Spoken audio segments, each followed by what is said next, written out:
Hey everyone, this guy so welcome back, and today we're going to be, well, it's that time of the year again, and we're going to be looking at something that I've done way too often on this channel, rebuilding my ocean clearer.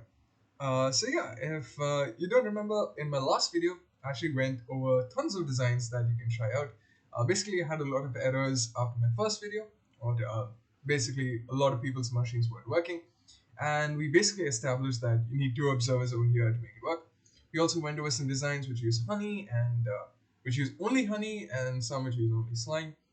But yeah, after that video, I still got tons of comments saying that it's not working for some reason or the other. So this video is going to be trying to go over how you can fix that. If you want to know how to build this block for block, you can check out my previous video. In this video, I'm going to be looking at some of the mistakes that you might be doing. Let's get started. Alright, so the first thing is a lot of people are saying that certain parts of the machine weren't pushing down. Now, the most probable reason for that is push limits. Just make sure that this final block over here is not honey. You want it to be a non-sticky block, because if it's a sticky block, it sticks to the walls and, well, it does not work. In addition, a very common thing that I was getting is it does not clear the water. Now, I have one suspicion about why this might be, is that you've probably not seen the first video or uh, the precaution I gave in the previous video as well, which is you want to cover up the area that you want to be cleared out. Basically, you want a 15 wide area, but it can be however long you want.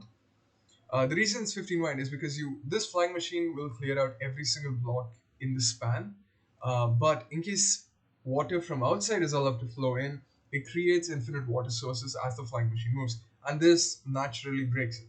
So you want to encase this in a box going all the way down with gravel, as you can see as I've done here. Without this will not work. Another issue is that this end does not seem to work for a lot of people, or even that end. Probably the reason for that is because you have to dig out this 3 wide trench over here, basically 3 wide and no water in between. The reason for that is because these observers can get updated by flowing water, and if you're not careful and basically water is allowed to flow on top of these, well, the water is going to update the observers and it's going to really break everything. So you want the area in which the return mechanisms are to be free of water entirely. The way you can do that is you can basically clear out 3 blocks of water using sponges or gravel, and then have a wall on the 4th block. Now, to actually run this thing, you need to take down the wall. And yeah, it's the same thing on the other side. We've constructed this 3 blocks of gap and then the wall over here. Now, in case you want the alignment, here's how it is. The observer is just behind the wall. On this side, the flying machine is just being constructed just behind the wall.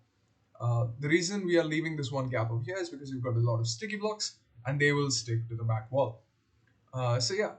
These should be the major problems that you're facing, and yeah, we can just actually run this thing. So yeah, I'll just clear up the gravel walls and we'll get started.